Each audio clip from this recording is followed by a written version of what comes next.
There is a sentence that has been repeated so many times it has become a kind of cultural reflex. Renting is throwing money away. You have heard it at dinner parties from well-meaning relatives and from real estate agents who have a financial interest in you believing it. And there is just enough truth in it to make it stick. But here is the sentence that almost nobody says out loud. Every dollar you pay in mortgage interest is also gone forever. Every dollar in property taxes, homeowners insurance, and maintenance is also gone. And the $70,000 you lock into a down payment has an alternative use that most home buying calculators quietly forget to mention. Buying versus renting is one of the most consequential financial decisions most Americans will ever make. It is also one of the most poorly understood, not because the math is complicated, but because almost everyone who explains it has a reason to oversimplify it. So let's not do that. Let's run the actual numbers over a real timeline with the costs that actually show up and see where both paths genuinely lead. Section 1. The true cost of buying the marketing version of homeownership focuses on two numbers, the down payment and the monthly mortgage payment. The actual version has several more. Consider a $350,000 home. To buy it responsibly, you put 20% down, $70,000. That keeps you out of private mortgage insurance, which is a monthly fee that protects the lender, not you, against the possibility that you default. But $70,000 is not the total cost to close. Before you get the keys, you will also pay closing costs, lender fees, title insurance, attorney fees, prepaid property taxes, and a stack of documents you will sign without fully reading any of them. On a $350,000 purchase, closing costs typically run between 2 and 5% of the purchase price. That is between $7,000 and $17,500. A reasonable middle estimate is $10,000. So on day one, before you have moved a single piece of furniture, you have spent $80,000. Now, let's look at what you actually owe each month.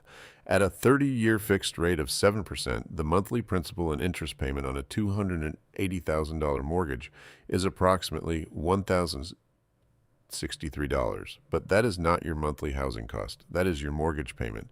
Your actual monthly cost includes property taxes, typically around $350 a month on a home of this value, homeowners insurance, around $150 a month, and maintenance, which financial planners commonly estimate at about 1% of the home's value per year, or roughly $290 a month.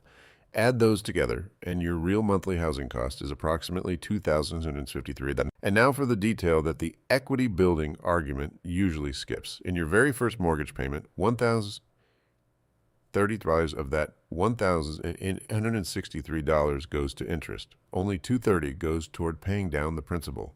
In year one, you build roughly $2,800 in principal equity through mortgage payments. Meanwhile, you paid around $19,600 in total housing costs. The equity story in the early years is much slower than the brochure suggests. Section 2. The opportunity cost. Nobody mentions across town, a renter in a comparable three-bedroom home is paying $2,000 a month. No property taxes, no homeowners insurance, and if the water heater fails at 11 p.m. on a Sunday, that is the landlord's problem. That renter is saving $653 a month compared to the buyer. And the renter still has the $80,000 that did not go into a down payment and closing costs. This is where the conversation usually gets uncomfortable. If that $80,000 is invested in a broad stock market index fund, and if that investment earns the S&P 500's historical average annual return of approximately 10%, then in 20 years that $80,000 alone becomes roughly $538,000. That is before accounting for a single dollar of additional monthly investment. This is called opportunity cost. It is not a trick or an abstraction. It is the real financial consequence of choosing one use of money over another. The down payment is not just $80,000 spent. It is also $538,000 not accumulated over 2 decades at historical market rates. Now, the homeowner's money also compounds. The home appreciates. At a conservative annual appreciation rate of 3 to 4%, that $350,000 home is worth somewhere between $632,000 and $767,000 after 20 years.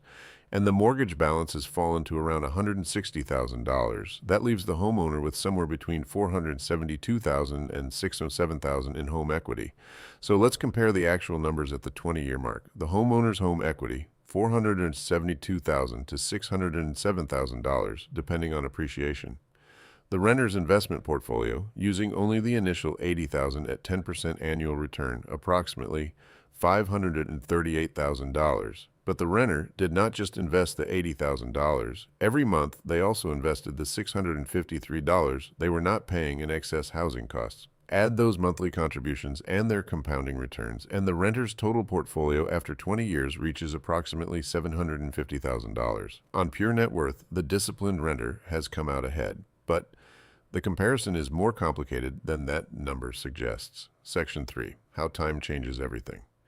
At year 3, the comparison between buyer and renter is surprisingly close. The homeowner has paid down about $9,000 of principal. With 3 to 4% annual appreciation, the home is now worth somewhere between $382,000 and $394,000. Home equity sits at roughly $112,000 to $123,000. The renter's $80,000, invested at 10% annually, has grown to approximately $106,000. Add the monthly contributions of $653, and the total investment portfolio is around $130,000. Two people with the same starting money are, roughly speaking, in the same financial position after 3 years. The homeowner has $112,000 to $123,000 in illiquid equity. The renter has $130,000 in a portfolio they can access tomorrow. But here is what changes over the next decade. The homeowner's mortgage payment is fixed. The principal and interest portion stays at $1,863 a month, every month, for the life of the loan. The renter's rent does not stay fixed. With rents rising approximately 3% per year, the renter, who was paying $2,000 a month at the start, is paying closer to $2,700 a month by year 10. That $653 monthly advantage the renter started with has been almost entirely erased. And by year 15, the renter is paying more in rent than the homeowner is paying in principal and interest. The fixed mortgage is not just a loan. Over time, it becomes a hedge against inflation in your housing costs, and that hedge is worth real money. By year 10, the homeowner's equity has grown to somewhere between $230,000 and $278,000. The renter's portfolio, still compounding at 10% annually, has grown to approximately $290,000. The renter is still ahead on liquid assets, but the gap has narrowed significantly, and the renter is now paying roughly the same monthly amount for housing as the homeowner. Section 4. The problem with both sides. Both paths have a structural weakness, and understanding that weakness is what actually determines which path is right for you. The homeowner's weakness is time. If the buyer sells within 3 years, the math can turn sharply negative. Closing costs paid on the way in, selling commissions paid on the way out, and a mortgage structure that front-loads interest mean the early years of homeownership can easily cost more than renting. Buying generally requires a long commitment for the numbers to work. The buyer also faces concentration risk. A diversified stock portfolio contains thousands of companies across dozens of industries. A homeowner owns one property on one street in one neighborhood in one city. If that local economy weakens, the homeowner cannot rebalance. If the roof needs $15,000 in repairs, that is not optional spending. Then there is liquidity. Home equity is genuine wealth. It is also deeply inconvenient wealth. Accessing it requires refinancing, a home equity loan, or selling the property. If circumstances change and money is needed quickly, a homeowner is not in a flexible position. The renter's weakness is discipline. The entire mathematical case for renting assumes that the money not spent on a down payment gets invested, and that the monthly savings get invested, and that those investments stay invested through market downturns, through recessions, through the years when every financial headline suggests the world is ending, and the correct response is to sell everything and wait. The spreadsheet can model perfect discipline. Human behavior frequently does not deliver it. The renter who spends every dollar saved on a nicer car and a few extra vacations does not end up with a $750,000 portfolio at year 20. They end up with the rent bill and nothing else. A mortgage, whatever its flaws, creates a form of forced saving. The equity builds whether the homeowner feels motivated that month or not. So which is better? Buying becomes more attractive when you plan to stay for at least 7 to 10 years, long enough for transaction costs to stop being the dominant factor, long enough for the fixed mortgage to become a meaningful inflation hedge as rents rise around you, and long enough for appreciation to meaningfully compound. Buying becomes less attractive when home prices are high relative to comparable rents. A useful shortcut here is the price-to-rent ratio. Take the home price and divide by the annual rent of a comparable property. On a $350,000 home renting for $2,000 a month, the ratio is roughly 14.6, which historically sits in the reasonable range for buying. When that ratio climbs above 20, renting tends to become significantly more competitive on the numbers.